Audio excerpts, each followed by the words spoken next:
It was the way she folded the napkin that told me everything. Not the words, there hadn't been any yet.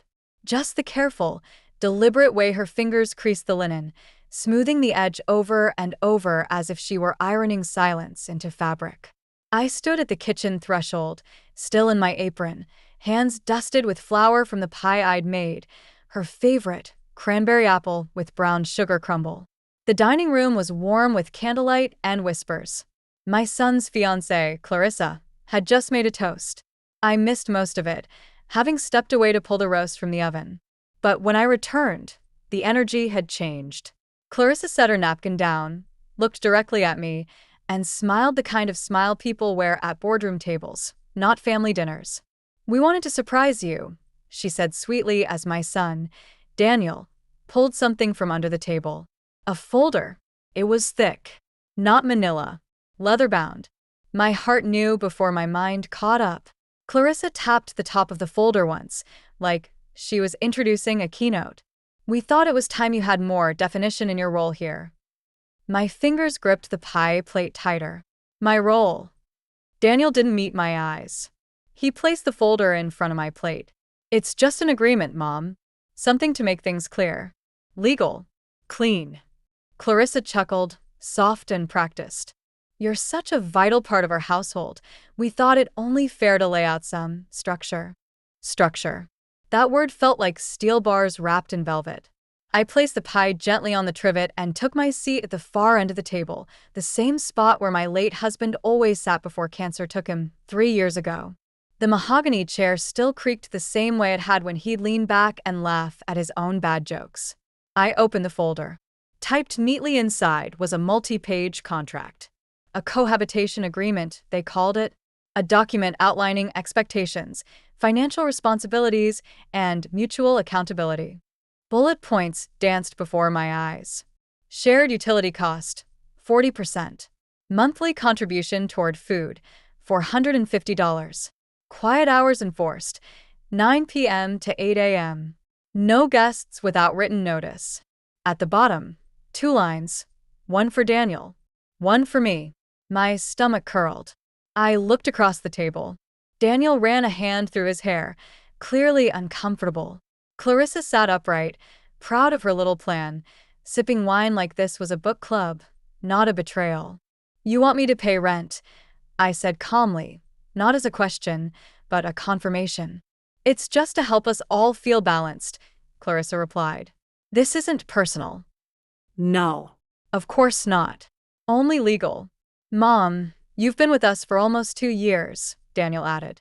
"It's not about the money. It's about making things fair. For everyone." Everyone. That word echoed louder than any clause in that contract. Everyone but me. "I cook every night," I said, my voice still even. "I do the laundry. I watch Emma every day after school. I've paid for your car insurance for the last 6 months. And the down payment on this house came from your father's pension, which was split with me." Clarissa set her wine glass down a little too loudly. "We're not trying to be ungrateful." "No," I said. "Just official." Silence thickened the air. Emma, my granddaughter, sat with her head down, pushing peas around her plate. She was 12 now. Old enough to feel the tension. Young enough to pretend she didn't. Clarissa smiled again. "It's just healthy boundaries." Ah, yes. The new phrase people used to turn compassion into contracts. I didn't argue. I didn't raise my voice. I closed the folder, placed it beside my plate, and finally took a bite of pie. It tasted bitter. No one said a word for the rest of dinner. Afterward, I cleared the dishes alone as usual. Daniel offered weakly, "Let me know if you have questions," but I didn't respond. Clarissa kissed Emma goodnight and disappeared upstairs. By 10 p.m., the house was dark. I sat in the kitchen with a cup of tea and reread every word in the contract under the light of the stove hood. A small handwritten note had been tucked into the back. Clarissa's neat penmanship curved across the page like a signature on a check. "This is just the beginning of how we want to structure the household. Let us know if you'd prefer to find another arrangement." Another arrangement. I stared at those words for a long time, because what they didn't know, what they hadn't even thought to ask, was that I already had one. 6 years ago, just before my husband passed, we had updated the title of this house. Quietly, intentionally, Clarissa thought she was the future. But legally, I still owned the past. And in the present, I had just remembered it. I stood, walked to the small cedar box in the back of my closet, and retrieved a folder wrapped in ribbon. Not flashy, not even formal, just facts. The deed. The will, the updated title showing one name. Mine. They thought they were offering me terms. What they didn't realize was that I was the foundation. And if they wanted to discuss ownership, it was time they remembered who held the ground they were standing on. Before we continue, take a moment to let me know where you're watching from in the comments, and don't forget to like and subscribe to more powerful stories like this one. I didn't sleep that night. Not from anxiety. From clarity. That cold, bright kind that feels like it crackles under your skin. The house was quiet, save for the occasional creak of the old beams or the soft whistle of the wind sneaking past the attic vent. I sat at the kitchen table until 2:14 a.m., the deed folder lying in front of me like an unopened gift no one knew existed. Every page was in my name. No joint ownership. No shared clauses. Just me, Lorraine Campbell. The house was purchased under my husband's name, but when he fell ill, we had the deed rewritten, clean, notarized, and refiled. He'd insisted on it. "I won't leave you without something solid," he had said, voice raspy in that hospital bed. "You always made this house a home. It should be yours." At the time, I hadn't thought much about it. Just another paper. A precaution. Now it was power. I slid the folder back into its envelope and placed it in my apron pocket, the same one Clarissa had unknowingly handed me that ridiculous contract in. 2 folders. One fake. One final. By sunrise, I'd made a plan. I didn't want revenge. Not exactly. What I wanted was presence. Not to be erased from a home I built, from a family I sustained like oxygen. I wanted to be seen. The next morning, I made breakfast like I always did. Eggs, toast, fruit cut into perfect slices for Emma's school lunch. I didn't speak. I didn't hint. Daniel came down first, bleary-eyed, laptop bag already slung over his shoulder. He kissed the top of Emma's head and mumbled something about a presentation at work. Clarissa followed 10 minutes later, in a satin robe and those absurd velvet slippers she wore like a badge of modern femininity. She smiled, tight, performative, and poured herself oat milk like we were living in a magazine ad. I didn't ask if she'd slept well. I didn't ask anything at all. Instead, I placed 2 envelopes on the table. Theirs and mine. "Before you go," I said evenly, "you'll want to read those." Clarissa raised a perfectly waxed brow. "What's this?" "An addendum to last night's proposal," I replied, turning back to the sink. Daniel opened his first. His expression shifted within seconds, furrowed brows, then wide eyes, then the unmistakable flush of realization crawling up his neck. "Wait, this says that I own the house." "Yes," I said. "Have for years." Clarissa blinked. I don't understand. The mortgage statements come in Daniel's name." "No," I said, drying a mug slowly. "They come to this address. You just never bothered to look at the addressee. It's always been me. But the insurance? In my name. The taxes? In my name." Clarissa's voice turned sharp, almost panicked. "Why didn't you say anything?" I turned then, leaned against the counter, and faced them fully. Because I was never trying to make anyone feel small. But you, Clarissa, handed me a contract on linen napkins and called it fairness. That tells me everything I need to know. Daniel looked pale. "Mom, we didn't mean—" "No," I interrupted. "You didn't think. And that's worse." The silence that followed was colder than the marble tiles beneath our feet. Emma had stopped eating. She was looking between us now, eyes wide with the kind of fragile confusion only children carry when their roots start to shake. I crouched beside her. "You're going to be okay," I said gently. "This house is still your home. That won't change." "But what's happening?" she whispered. I didn't answer right away. I tucked a curl behind her ear and kissed her temple. Just a little rearranging, I said. Sometimes grown-ups need reminding of who built the table they're sitting at. I stood, walked back to the table, and retrieved the folder Clarissa had handed me the night before. I held it out to her. You can keep your contract, I said, if you still think it's appropriate to invoice someone who's held your household together. But I've made some updates of my own.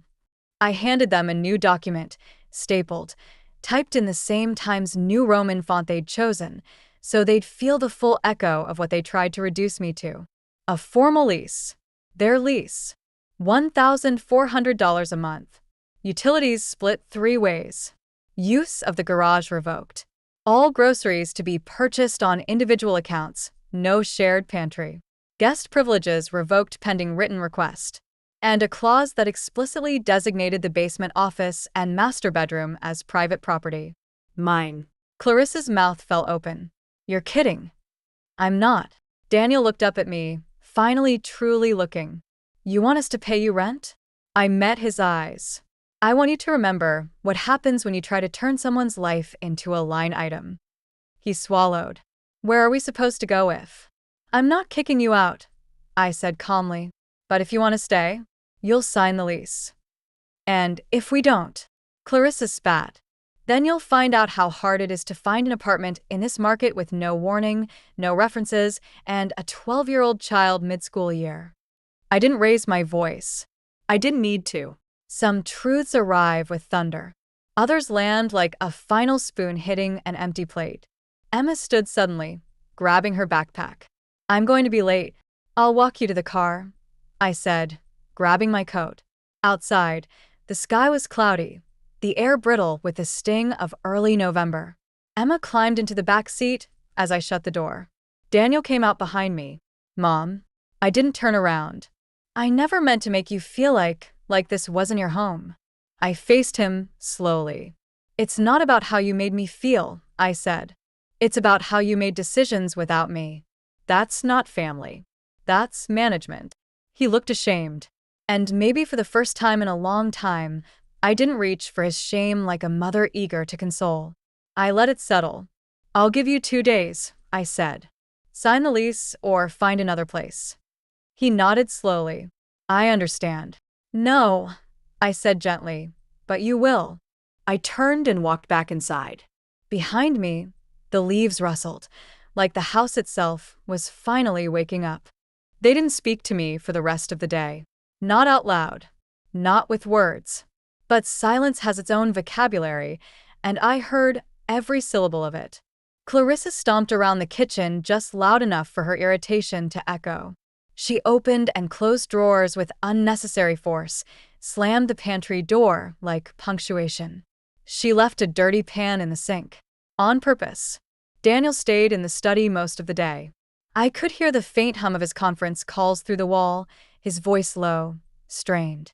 At one point, he sighed so loudly I almost knocked to check on him, but stopped myself. I was done doing that. Done caretaking the feelings of people who used mine like doormats. I baked a loaf of sourdough that afternoon. My own comfort ritual. The kneading helped. There's something sacred about shaping something with your hands, something that rises on its own time, something that feeds but doesn't demand. I left the loaf on the windowsill to cool and brewed a cup of chamomile. The lease sat on the counter, untouched, unacknowledged. Fine. Let them sweat. That evening, Emma wandered into the living room. She hovered like she wanted to ask something, but wasn't sure how. I muted the television and looked up. You okay, sweetheart? She nodded, then hesitated. Why did Mom and Dad give you paperwork? I took a deep breath. Because sometimes adults forget that kindness isn't the same as obligation. She frowned. They said you were acting dramatic. I raised an eyebrow but didn't flinch. Do you think I'm dramatic? She shrugged. No. I think you're tired. That hit harder than any accusation. I smiled, gently. Yeah, I am. She sat beside me and tucked her knees under herself. Are you going to leave? It was the first time I realized she thought I might. I turned to her. No. I'm not leaving my home. But I am setting some boundaries so people remember I live here too. She looked down at her lap. Mom said you're being selfish. My jaw tightened, but I breathed through it. I've been selfless for a long time, I said. And sometimes, when people get used to you giving everything, they call it selfish the moment you keep something for yourself. She nodded slowly, quietly absorbing it. Then, without a word, she leaned her head on my shoulder. We sat like that for a long while. Later that night, I found Clarissa's tablet left on the dining table. It was unlocked. I didn't snoop, not out of principle, but because I didn't need to. The last app open was Zillow. Listings for homes in the neighborhood. Apartments. Condos. She was looking. Good. I went to bed early and slept with a kind of peace that doesn't come from revenge, but from recognition. The next morning, I got up before dawn. Old habits. Still hard to break. But this time, I didn't make breakfast for everyone. I brewed my coffee, toasted a slice of my bread, and sat at the table alone. No place settings for others, no hot plates waiting for latecomers. Just me. My food. My time. By 8:10 a.m., Daniel came downstairs. He saw the empty counter, the quiet kitchen, and froze like he'd walked into a stranger's home. Morning, I said, not looking up from my crossword. Morning. He lingered, awkward, glancing around like something was missing. It was. Me. I didn't offer. He didn't ask. Instead, he poured himself cereal and sat across from me. A moment later, Clarissa entered, fully dressed, hair flat-ironed, lips painted in that frosted mauve she always wore when she wanted to appear unbothered. She didn't speak to me. She grabbed her purse and turned to Daniel. Did you sign it? No, he said, still chewing. Why not? He glanced at me, then back at her. Because it's real. And it changes everything. Her eyes flickered with panic. It's a bluff. No, he said quietly. It's not. Clarissa scoffed and stormed upstairs. I sipped my coffee. If you have questions about the lease, Daniel, I'm open to a conversation. But not a negotiation. He set his spoon down. I don't know how we got here, he said. I really don't. We got here, I said slowly, the moment you and your wife decided to treat me like an accessory instead of a person. He blinked. That's not fair. Isn't it? I folded the crossword in half. You didn't ask me before presenting that contract. You didn't ask me how I felt. You didn't ask me if I could afford it. You just assumed I'd go along because I always have. He rubbed his forehead. I didn't mean it like that. But you did it like that. He said nothing, and I let the silence stretch. Then finally he stood. I'll think about the lease. I nodded. You have until tomorrow. After he left, I opened my notebook. The same one I used to keep recipes in now turned into something new. A kind of manifesto. At the top of the page I wrote, people don't always need to be punished, but they do need to be paused. That afternoon, I packed a box. Not to move. To reclaim. From the guest room, the one Clarissa once referred to as the overflow room, I gathered all my personal things. My embroidery kit, my late husband's reading glasses, my photo albums, the crocheted blanket from our anniversary trip to Mendocino. I moved them to the master bedroom, and then I shut the door. No one said a word when Clarissa came home and saw it, but she did stand outside the door for a long while. I heard her. That night, Daniel knocked. Not Clarissa. Just him. He stepped in holding the lease. It's signed, he said. I took it. Thank you. I'm sorry. I know. I thought I was doing the responsible thing. Protecting us. By erasing me? He exhaled. No. But maybe by pretending you'd never stop giving. I nodded. Well. That part's over. He looked down. What happens now? I handed him a small paper. A calendar. With cleaning duties assigned. Groceries scheduled. And my vacation week, already booked and paid for. A solo trip to Maine. Bed and breakfast. Ocean view. A room for one. He took it. You're serious? I'm becoming serious, I said. Get used to it. As he walked away, I closed the door again, not to shut him out, to protect the space I had just begun reclaiming. And I slept that night with the door locked, not for safety, but for sovereignty. It was Sunday morning when I heard the footsteps. Quick, anxious ones, bare feet padding across the hallway outside my room. Then the whispering. Low voices. Doors opening and closing. Cabinets being opened. The unmistakable sound of someone rustling through drawers that didn't belong to them. Clarissa was searching for something. I didn't move. I sat on the edge of the bed, mug of tea in hand, robe tied neatly around my waist, watching the soft winter light crawl across the windowsill like a blessing. She knocked. Not on my bedroom door. She wouldn't dare. On the bathroom door. "Daniel," she whispered. She moved everything out. Her towels, her makeup bag, even the jar of cotton swabs. A pause. "I think she's actually staying in there now. Like full-time." I almost laughed. I wasn't staying anywhere. I was residing. At 10:07 a.m., I emerged from my room, hair brushed, blouse buttoned, lipstick applied in the exact coral shade Walter used to love. I walked into the kitchen, poured myself a glass of orange juice, and stood at the island as Clarissa entered behind me. Her arms were crossed, tightly, defensive, but her face was trying for polite. "So, you're taking the master bedroom now?" I looked up. No. "I'm returning to it." She blinked. "But Daniel and I have a lease," I said simply. "And according to the terms, you've been assigned the upstairs guest suite, with the ensuite bathroom, which is larger, by the way." She hesitated. "It's not about the bathroom." "Then what is it about?" She faltered. "Power." I offered. "Control?" "Optics." "I just think this is a bit much," she said, voice sharpening. "You're going out of your way to." "To what?" I interrupted, calmly. "To occupy my space? To live in a room I paid for and decorated and slept in for 23 years before your husband was even born?" She didn't respond. I turned back to my juice. "I'll be out for the afternoon," I said. "Don't wait on me for dinner." She scoffed. "We don't." I smiled. "Exactly." I walked through the old town center that afternoon, taking my time.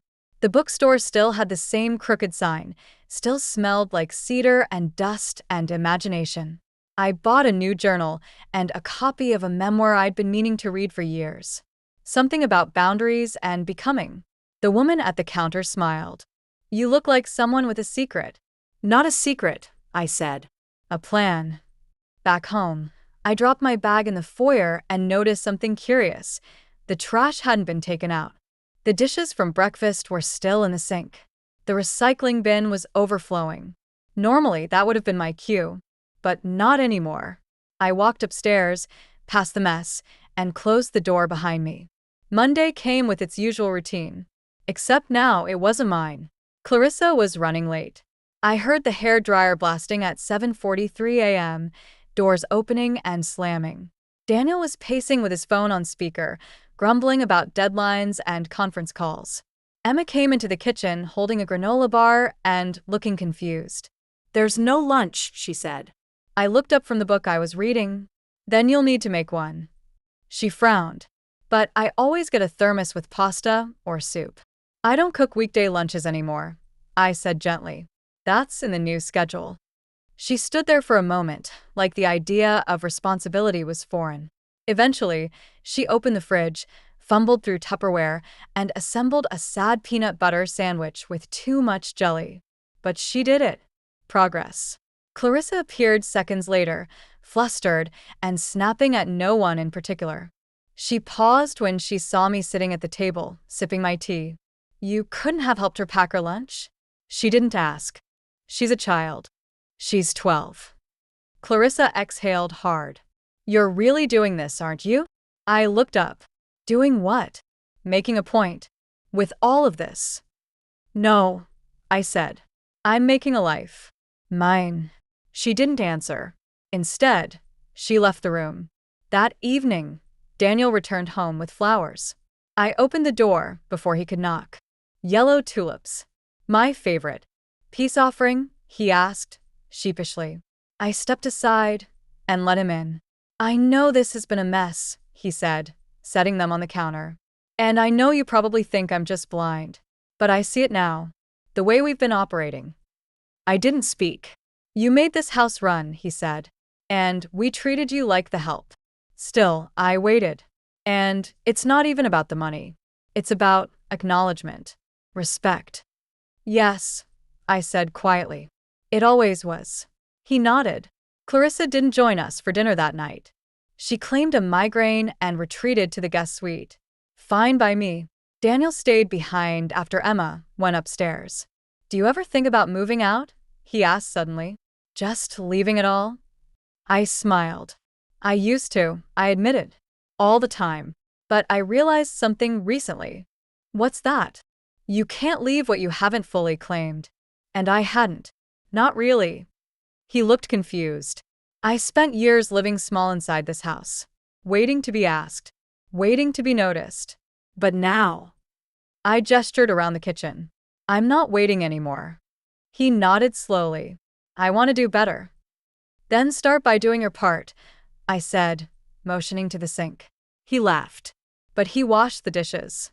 That night, as I lit a candle on the nightstand of the master bedroom, I caught a glimpse of myself in the mirror. Hair loose, eyes clear, posture straight. I didn't recognize the woman staring back at me. Not because she was a stranger, but because finally she looked like someone fully seen. It had been 9 years since I opened that room. Walter's study. The one with the heavy oak door and the worn brass knob that still clicked when you turned it too fast. After he died, I closed it. Not out of denial, but reverence. Like sealing a chapel. His glasses still sat on the desk. His pen tucked under the blotter. The last newspaper he'd read, crease worn into the crossword, was folded on the corner with his handwriting in the margins. Every once in a while, I'd dust the hallway outside the door. But I never went in. Until now. It was Wednesday afternoon. The house was unusually quiet. Clarissa was out. Daniel was working late. Emma had gone to a friend's for a group project. I was alone, and I felt something pulling me, softly but insistently, toward that door. I unlocked it. The scent hit me first. That warm, slightly sweet smell of paper, ink, and old wood. Time. I stepped inside. The room was just as he'd left it. I sank into the armchair, the one that still held the shape of his shoulders. Across the desk, our wedding photo stood in a silver frame, slightly tarnished, but untouched. My hair was darker then, his jaw more defined, but the way he looked at me in that photo, that never faded. I opened the bottom drawer of his desk. Inside, a stack of letters. All written to me. Unsent. Unspoken. The first was dated 3 months before his diagnosis. I read each one slowly. He knew. Before the doctors confirmed it. Before we had words for it. He knew something was wrong. But he didn't want to scare me. So he wrote. Each letter was a breadcrumb. A map made of memories, advice, and love tucked into sentences. In one, he wrote, Lorraine, this house will only remain a home if you remain yourself inside it. Don't disappear just because I'm gone. Don't become a shadow just because the light changes. Keep your voice. Keep your hands in the dirt. And please keep the room open. One day, you'll need it again. I wept. Not the noisy kind. The still kind. The kind that slides down your face like warm rain on an old window. He'd known I would lose myself. He'd tried to leave a lantern. I lit one now. Literally. A small antique lamp still sat on the desk. I turned it on and bathed the room in amber light. I opened the window. Let the air in. Let the past breathe. Then I did something unexpected. I wrote a letter back. Dear Walter, you were right. I did forget. I let them make me smaller, and I said thank you while doing it. I gave away every corner of myself until I didn't even know which rooms were mine. But today I remembered. Not because someone handed it back to me, but because I reached out and took it. I'm reclaiming this house. Not just in name, but in presence. And I'm reclaiming myself. Thank you for knowing I'd find my way back. Love always, Lorraine. I left the letter on the desk beside the others. Then I closed the drawer, not to lock it but to protect it. Later that evening, Emma knocked on my door. Not her usual half-hearted tap, but a real knock. Intentional. I opened it. She stood there in pajama pants and a hoodie 2 sizes too big, holding a crumpled piece of paper in her hand. I had to write an essay, she mumbled. For school. About resilience. And I picked you. My chest tightened. She handed me the paper and walked away without waiting for a reaction. I read it sitting on the edge of my bed. The first line read, "My grandmother is the strongest person I know," and I didn't notice it until she stopped making my lunch. I didn't cry. I exhaled. The kind of exhale that reaches into every lungful of silence you've ever swallowed and releases it, piece by piece. Emma had seen it. Maybe not all of it, but enough. At breakfast the next morning, she sat beside me without being told. She ate quietly. No phone. No headphones. Just her and her cereal and the sound of the house settling around us. Clarissa entered a few minutes later. Hair unbrushed. Eyes tired. She looked at the calendar tacked to the fridge, the new one. The one with everyone's responsibilities in clear, bold font. She said nothing. Just picked up a sponge and started wiping down the counter. I didn't thank her. I just let it happen. Let the work return to hands that had long forgotten what labor felt like. That afternoon, I drove to the public library. I hadn't been there in years. The front desk was still run by Miss Pennington, though her hair was shorter now, and she wore glasses that made her look like someone who knew secrets. "Lorraine Campbell," she said, standing. "Now, there's a name I haven't heard in a while." "I'm not dead yet," I smiled. She laughed. "You look good." Freedom agrees with me. We sat near the windows and talked for over an hour. I told her about the house, the contract, the reversal. She leaned back in her chair, arms crossed. "Well, it's about damn time." "I've been thinking," I said, "about volunteering again. Maybe organizing a book club for women, middle-aged and older. Those of us who've had to bite our tongues until they bled." Her eyes lit up. "I'll clear a slot on the schedule." We shook on it. I left with a stack of books and a list of names she thought would join. It wasn't a revolution, but it was a spark. That evening I made a roast. The old kind. Garlic, rosemary, onions so soft they melt on the plate. I didn't call anyone to dinner. I set the table for one. And I ate every bite in peace. Halfway through, Daniel entered the room, drawn by the smell. He paused. "Is that?" "Yes," I said. "It's delicious." He hovered. "Can I?" "There are leftovers," I said. "In the fridge. You're welcome to them." He nodded, almost bashfully. "Thank you." "No need," I said, taking a sip of wine. "Just doing what I like." He served himself and sat down across from me. For the first time in weeks, we shared a meal without tension. Not because the air was clear, but because I was. I had made the roast for me. The invitation was no longer assumed. It had to be earned. The first meeting was small. Just 3 women. We gathered in the back room of the library, the one with the round table and the mismatched chairs. A candle flickered gently near the window, safely battery-powered, of course, but warm enough to make the space feel sacred. There was Margaret, a retired nurse whose son hadn't called in 6 months. Judy, a widow who now lived with her daughter's family and wasn't allowed to hang anything on the walls. And Gloria, twice divorced, sharp-tongued, and unashamed. She didn't just claim her seat. She dragged it in with flair. I called it the table reclaimed.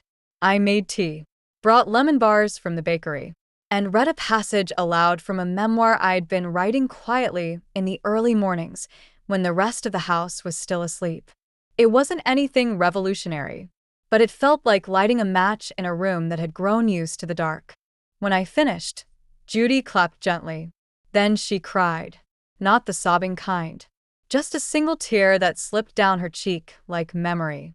"I didn't know how lonely I was," she whispered, "until someone saw me again." Margaret nodded. "It's like we spent our lives setting the table for everyone else. And now we're eating standing up if we eat at all." That night, As I packed up the leftover lemon bars and stacked the teacups, Gloria touched my wrist. Don't stop this, she said. Please. I've never said this stuff out loud before. I nodded. I wouldn't stop. Not now. Back home, the house was dim. Daniel was in the living room, laptop glowing in front of him. Clarissa sat beside him, phone in hand, scrolling so fast I knew she wasn't reading, just avoiding. Emma was upstairs. Her bedroom door cracked slightly. I could hear music playing softly. Not angry music, just sad. I passed through them like mist. Not because I was being cold, but because I was done padding their comfort with mine. The next morning, Clarissa was already in the kitchen when I came down. She stood stiffly by the coffee maker. I made some, she said. I blinked. Coffee? She nodded. I thought you might want some. It wasn't an apology, but it was the closest she'd come. I poured a cup. Thank you. She hesitated. You've been out more lately. I have. Doing what? I sipped my coffee. Starting a circle. For women like me. She frowned. Like a book club? I smiled faintly. Like a revolution. But quieter. Clarissa didn't respond. She didn't have the tools for this conversation yet. And that was okay. I no longer needed her to understand. I only needed her to witness. That afternoon, I returned to Walter's study. I decided to move my writing desk in there. Not because I missed him. Because I missed me. The version of me who used to write letters in the mornings. Who kept journals full of half-formed thoughts and poetry scribbled between grocery lists. The one who made art that no one ever read because she never stopped long enough to finish. I pulled out a fresh page. At the top I wrote, "When you stop being someone's background, they often mistake it for betrayal." And beneath it, I wrote an entire chapter. A story about a woman who made herself so small she could fit into other people's comfort zones. Until one day, she remembered she was the architect. That evening, Emma slipped into the study while I was still writing. She looked around, her eyes scanning the old books, the dusty globe, the framed picture of me and Walter at Coney Island. Was this Grandpa's room? It was. She nodded slowly. I like it. So did he. She paused, then blurted, "Mom said you're trying to teach people how to be angry." I looked at her gently. No. I'm teaching people how not to disappear. She was quiet for a moment. Then, "Can I come next time? To the circle?" She nodded. "I just want to listen." I smiled. "You can always listen, but only if you promise to really hear." She sat down in the old armchair across from me. "I've been thinking about what I wrote," she said. "That essay. The one about resilience?" She nodded. "I wrote it before I really understood what the word meant. And now I think it means doing something even when people pretend you don't need to." That night, she helped me cook dinner. No one asked her to. She just peeled carrots, chopped onions, and made jokes about her own crooked slices. Daniel walked in halfway through and froze. "I thought it wasn't your turn," he said. Emma shrugged. "I just felt like helping." Clarissa hovered in the doorway, but didn't enter. She looked tired. Not physically, emotionally. Like someone who had realized they couldn't press rewind, only pause. I didn't invite her in, but I also didn't shut the door. After dinner, Daniel stayed behind to clean up. He didn't talk much, just washed dishes and wiped counters. But when he was done, he turned to me. "I read your chapter," he said. I blinked. "What?" "Emma left your notebook open. The one from the study." I raised an eyebrow. "You shouldn't have read it." "I know, but I'm glad I did." He exhaled. "I didn't know how small you'd become in this house. Not until I saw you written out like that. And I didn't know how big you used to be." I looked at him for a long moment. "Do you want to know the truth?" I asked. He nodded. "I was never small. I was just quiet. And you mistook my silence for surrender." He lowered his gaze. "I'm sorry. You don't need to keep apologizing," I said softly. "You just need to keep noticing." That night, I added a new page to the front of my memoir draft. A title page. The table reclaimed. How I remembered I built the house they tried to evict me from. and beneath it, a dedication. For every woman who served love on porcelain plates and was handed paper in return. It started with a question. Can we plant something? Emma had followed me into the backyard early Saturday morning, clutching a wrinkled notebook from school and a small packet of seeds she'd picked up at the local farmer's market with her friend. A lemon tree, she explained. For my science project. I have to track its growth. I looked at the packet. Not the easiest thing to grow in our climate, but possible if you cared for it properly. If you were patient. If you made space for something fragile to grow at its own pace. It won't bear fruit for years, I told her. I know, she said, shrugging. But I still want to try. She didn't say it outright. But we both knew this wasn't just about the lemon tree. It was about making something together. Rooting something in shared soil. Okay, I said. Let's do it. We spent the morning turning the dirt over by hand, choosing a spot near the fence where the sun hit longest in the afternoons. She dug. I coached. Together we watered it, covered it with mulch, and marked it with a hand-painted stake she made that red. Future fruit. Later that afternoon, I sat on the porch with a tall glass of iced tea and watched her from a distance as she checked the moisture with a plastic straw like her teacher had shown her. She was humming. Peacefully. That's when Clarissa came out. She didn't say anything at first. Just stood beside the porch railing, arms crossed. She's been talking about that tree all morning, she finally said. I know. She hasn't been that still in weeks. I didn't answer. Clarissa sat down slowly in the chair across from me. You and her, she said. You've always had something I couldn't quite get close to. I glanced up. She sees you, she added. In a way she doesn't see me. I said nothing. Not to punish. Just to wait. Clarissa looked at her hands. My mother was present, but never patient. Everything had to be clean, quiet, perfect. I didn't know how to let people like you in without feeling like I was doing something wrong. Her voice cracked slightly. I'm not good at softness. Or at sharing space. You're good at performance, I said softly. At structure. At efficiency. But this house, it's never needed a manager. It needed a heart. Clarissa closed her eyes for a beat. I thought you'd hate me by now. I did, I said honestly. For a while. She flinched. But hating you would make me small again. And I've come too far to return to that. She nodded slowly. I deserved that. No, I said. You earned it. There's a difference. A long silence passed between us. And then, surprisingly, she whispered, Can I help water the lemon tree? I looked over at Emma, who was now taking notes in her science journal, proudly labeling a sketch of the sapling. You'll have to ask her, I said. Clarissa smiled faintly. Fair enough. The next day, Gloria called. Lorraine, she said, you're not going to believe this. What? We're up to 12. 12 women coming to the next meeting. Margaret told her sister-in-law. Judy told her book group. I told my hairdresser, who's going through a divorce and has a lot to say. I laughed. That room barely fit 6. Then we'll sit on the floor. That week, I went to the print shop and had a sign made for the circle. The table reclaimed a space for women who refuse to stay quiet. Simple. Clear. True. The library offered us the community room. I brought lemon bars again. Emma made a flyer. We met on a rainy Thursday evening. 13 women showed up. Some wore pearls. Some wore paint-stained jeans. One brought her daughter. One brought her grief. We went around the circle and answered one question. When did you first feel invisible? The answers were not soft. My 40th birthday. No one remembered. After my second miscarriage. My husband went golfing. When my daughter got married and left my name off the invitations. After I retired and no one asked what I used to do. My husband died. And everyone asked how he was, like I didn't also vanish that day.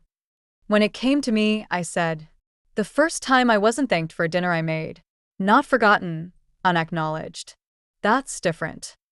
We sat in the silence that followed. And then we laughed. Loudly. Fully. Like the sound itself was rebellion. Back at home, Emma placed a sticky note on my bathroom mirror the next morning. In shaky cursive, it said, "Thank you for never disappearing, even when I forgot to look." I pressed the note to my heart before tucking it into the back of my journal. Daniel approached me that weekend. He was holding a stack of envelopes. "What's this?" I asked. Receipts. "Budget stuff. I thought maybe we could go over things together now. Set a real schedule for who covers what." I blinked. "Really?" He nodded. "I want to pull my weight. Not just for the lease. For the legacy." I nodded slowly. "Okay." He hesitated. "Also, I'd like to talk to someone. A counselor. I've got some things to unlearn." I smiled, small but proud. "Then start unlearning," I said. "And don't expect applause. Do it because it's right." He nodded. "Understood." That night, I took a bath with the good lavender oil, the one I'd always saved for guests. I lit 3 candles, played a jazz record, let my body sink into the heat. I hadn't felt this inhabited in years. Not by anyone else. By myself. The woman who could love people without losing herself. Who could set a table and still keep her seat. Who could grow lemon trees in uncertain soil and write her own chapters by hand. The woman who finally knew. She was not just part of the home. She was the foundation. I found her out there at dusk. Emma. Kneeling in front of the lemon tree, dirt under her nails, a small flashlight tucked into the collar of her sweatshirt, like a miner. She was humming softly, not to me, just to herself. She had a little notebook beside her with a checklist titled, "Lemon Tree Growth Log, Things Worth Waiting For." I didn't say anything. I just watched her for a moment, her ponytail blowing gently in the evening breeze. She was growing up, right here in front of me, and I was finally seeing it without the filter of obligation or fatigue. I stepped off the porch and walked over. "Need help?" I asked. She smiled. "Always." We added mulch together, then checked the soil moisture. She handed me her journal, so I could read the notes. Day 17. No sprout yet. But I know it's coming. Not all good things are visible right away. Grandma says the roots matter more than the fruit. I closed the journal and placed a hand on her back. "You're learning faster than I ever did," I said. She leaned into the touch. "I was scared you were leaving," she whispered. I looked out across the yard. The windows of the house glowed behind us. Inside, I could see Daniel rinsing dishes and Clarissa wiping down the table. It didn't look like penance. It looked like effort. "I did leave," I replied gently. "Just not in the way you thought. I left the role they assigned me, and I stepped into the one I chose." Emma nodded. "I like this version of you." "I do too." The next day was a Monday. Clarissa surprised me. I came downstairs to find a fresh pot of coffee already brewed. The mugs were set out. My favorite one, even warmed. She was standing at the stove, flipping pancakes. Not from a box. From scratch. I could smell the vanilla. "I thought you had a meeting," I said. "I do. But I wanted to cook for you." I blinked. "Why?" "Because I've only ever asked you to serve. And it never occurred to me you might need serving, too." She hesitated, then added, "I read your chapter. The one about the closet full of folded apologies." I turned slowly. "I never said you could read it." "I know," she said. "Emma showed me. She thought I needed to." I exhaled. "And did you?" She nodded. "It made me cry, which I hated, but needed." We sat down with pancakes and syrup, and for the first time, I listened to Clarissa talk about her own mother, about the pressure to be impressive, about what it meant to be a woman taught that control was love. She wasn't asking for forgiveness. She was asking to start over. So I gave her what I had learned to give myself. Space. Not for perfection, but for truth. That evening, I hosted the largest table-reclaimed gathering yet. 18 women, 2 teenage girls, and one husband, Judy's, who asked to just sit in the back and learn in silence. I let him. We passed around a new prompt. "What are you reclaiming this month?" The answers were soft. Brave. Fierce. My name after a divorce. My time after raising 3 boys who now live across the country and never call. My body after cancer. My joy after 2 years of just surviving. When it came to me, I stood slowly. I'm reclaiming my seat at the table. And this time, I'm not setting it with plates. I'm setting it with boundaries, with stories, with the understanding that I am no longer required to shrink so others feel tall. They clapped. Not out of politeness. Out of recognition. Later that night, as I packed away teacups and wiped the folding tables, Gloria grabbed my hand. "You've started something," she said. "I just opened the door." "You held the door open," she corrected. "And that's the difference." Back home, I found a note taped to my bedroom door. Grandma. "You said roots matter more than fruit. But I think you're the kind of tree that gives both." Love. Emma. I pressed the paper to my chest. This was what it meant to be remembered, not because I gave endlessly, but because I existed fully. 2 weeks later, a letter arrived from the Hawthorne Women's Support Network. They'd read about the table reclaimed in the community column. Someone had submitted a photo from our last circle, me standing at the head of the room, surrounded by women who weren't small anymore. They wanted to partner, fund a citywide initiative, bring the table into schools, libraries, churches, community centers. "Would you consider becoming our speaker in residence?" the letter asked. I stared at the words, the title, the offer. And for the first time in a long, long while, I didn't question if I was worthy. I just asked, "Where do I start?" The final scene of that week was quiet. A Sunday evening. Emma and I in the backyard, sipping lemonade. She looked up suddenly and said, "Do you think the lemon tree will actually grow?" I smiled. "It already has," I said, nodding toward her notebook. "Look at what it's teaching us." She nodded, then nestled closer. "You're different now," she said. "But not in a scary way. In a bigger way." I just stopped whispering. I replied, "I've always been this person. You're just finally hearing her." She tilted her head. "Do you think Mom hears her too?" I looked toward the window where Clarissa stood, watching us. Her arms weren't crossed this time. She was holding a mug, watching with softness. "I think she's trying," I said. And that's a start. The wind rustled the lemon tree, and I closed my eyes. Because some victories don't arrive with applause. They arrive with peace. They asked me to speak at the community event. It was a modest affair, the kind of thing where folding chairs creak, name tags stick slightly too crooked, and the coffee tastes like nostalgia. The Hawthorne Women's Support Network was hosting its spring forum, and they wanted me to open the evening. "You don't have to say much," the coordinator had said. "Just a few words about the table reclaimed." I had written a speech, practiced it even. But when I stood at the lectern and saw the rows of women, some in cardigans, some in leather jackets, some with babies in their laps, I folded the pages and tucked them into my pocket. I didn't need a script. I just needed the truth. "I used to think I had to earn my seat," I began. "That if I cooked enough, cleaned enough, stayed quiet enough, eventually someone would notice me and say, 'She belongs here.'" A pause. A few heads nodded. A few women closed their eyes. But then one day, my son and his wife gave me a rental contract at the Christmas table. Neatly typed. Folded like an invitation. And in that moment, I realized they weren't asking me to participate in the family, they were asking me to disappear on their terms. A small gasp from the back row. I let the silence hold. So, I didn't raise my voice. I raised my value. I reclaimed the deed to my house. I drafted my own lease. I locked the door to the room they'd slowly push me out of, and I moved back into it. Fully. Soft applause began to ripple through the room. I started the table reclaimed for women like me. Women who once believed their worth was in what they gave. Their meals. Their time. Their silence. But we are more than our output. We are more than the hands that serve.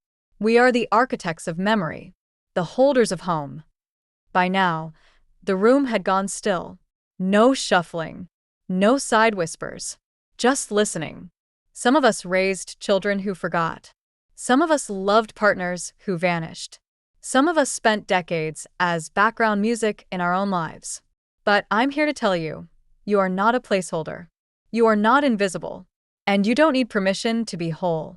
A woman in the front row wiped a tear with the corner of her scarf. I smiled. Reclaim your name, your time, your seat. And if the table doesn't make room, build a new one. I stepped back. They stood. All of them. And the applause? It didn't feel like noise. It felt like thunder breaking open a dam that had held too much silence for far too long. Back home, I found a gift waiting on the kitchen counter. A small box. No ribbon. Just a note in Emma's handwriting. For everything you gave. And everything you took back. Inside was a necklace. A small silver charm in the shape of a lemon tree. I wore it immediately. Not because it was beautiful, though it was, but because it was rooted. Just like me. That evening, as I sat on the back porch, Daniel joined me. He brought wine. The good kind. You were amazing, he said. I watched the speech online. Twice. I looked at him. And he exhaled. I didn't realize how much of you I'd ignored. How many dinners I ate without tasting them. How many days you held us together without acknowledgement. I didn't respond. Some truths don't need reaction. They just need space to sit in the air for a while. I want to make things right, he added. Start by raising your daughter to never repeat it, I said. And stop waiting for gold stars when you act like a decent man.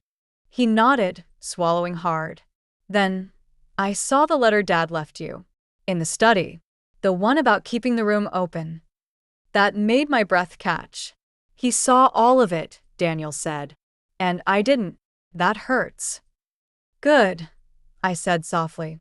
Let it. A beat passed. Then gently I placed a hand on his. And let it shape you, not shame you. He nodded, misty-eyed. Thank you, Mom. No, I corrected. Thank yourself. You're the one choosing to stay in the hard part. That weekend, I took Clarissa to brunch. Not because I owed her anything, but because healing isn't only about boundaries. It's also about discernment. We sat in a quiet cafe, sipping iced lattes and picking at plates of lemon ricotta pancakes. She looked nervous. You don't have to prove yourself, I said gently. You're not on trial. She looked up. It's just that. I don't know how to be in your presence now. It used to be easy. You did all the bending.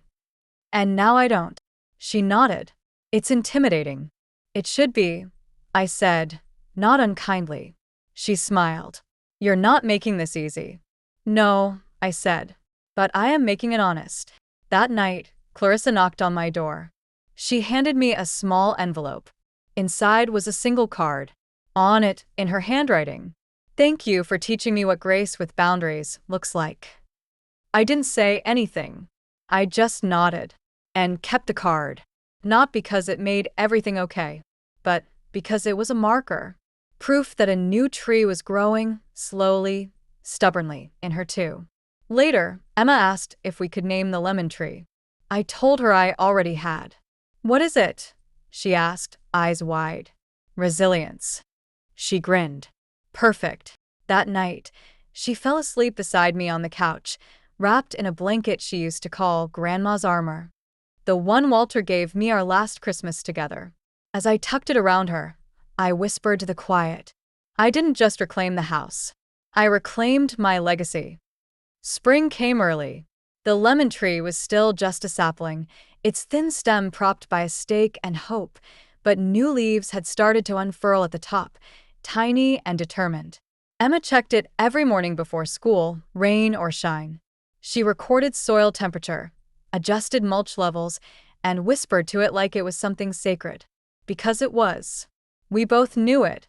One morning, I woke to the smell of cinnamon. Daniel was in the kitchen, flour on his shirt, rolling dough like it was a puzzle he was trying to solve. He looked up, startled, when I entered. I found your recipe box, he said sheepishly. Wanted to try the sticky buns. I raised an eyebrow. They take patience. He laughed. So do you. That was fair. I poured coffee and leaned against the counter as he baked. He didn't ask for help. He didn't expect praise. He just followed the recipe, step by step. That's how redemption works sometimes. Quietly, without an audience. When the buns came out of the oven, slightly uneven but golden, he slid a plate toward me.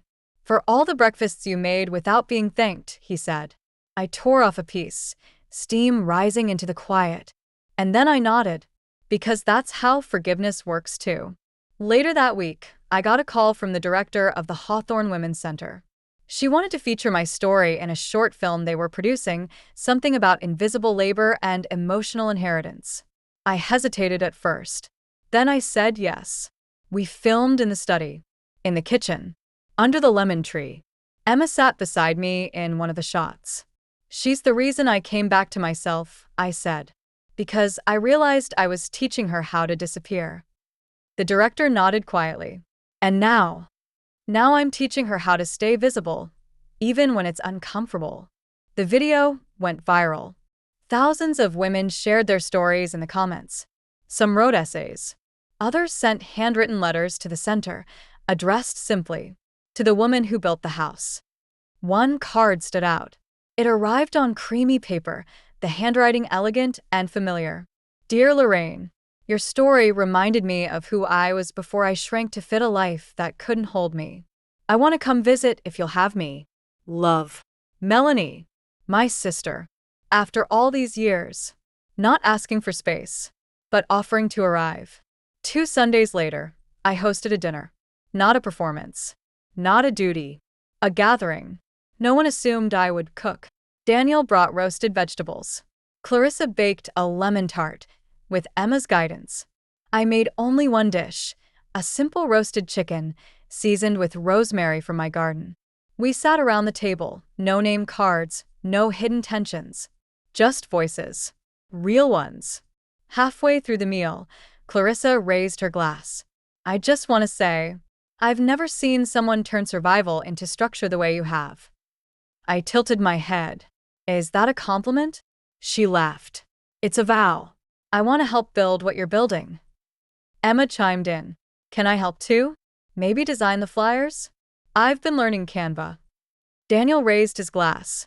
"And I'll cover the printing." We toasted. Not to me, to the table. That night, after everyone left, I wandered into the backyard barefoot, Emma's sticky note still tucked into my pocket like a talisman. I stood beneath the lemon tree, moonlight silvering the leaves. Then I turned back toward the house and looked at it, not as something I maintained, but something I defined. And I thought of every woman I had ever known who folded herself into corners just to keep peace. Every mother who held her tongue at the dinner table. Every daughter who mistook being needed for being loved. Every wife who forgot what her voice sounded like when she wasn't apologizing. I sat down on the porch steps, not to rest, to reign. Because this story had never been about taking back power. It was about realizing it had always been mine. I just had to stop handing it over in exchange for crumbs. The next morning, the documentary aired on local television. At the end, they showed me reading from my memoir. I looked straight into the camera and said, "I used to serve love like a meal. Now I serve it like a mirror. And I don't let anyone sit at my table who won't meet my gaze." The screen faded to black. And in the silence that followed, the world got just a little louder with women who remembered they had a voice. A week later, I walked into the local bookstore and saw it. A single chair, pushed beside a table of featured books. There was a sign next to it, "The chair that waited, reserved for the quiet woman who finally spoke." And on that table, my memoir, the table reclaimed. I stood there for a long time. Then I sat, not because I was tired, because it was mine. If this story moved you, don't forget to like, comment, and subscribe for more powerful tales of resilience, identity, and emotional rebirth.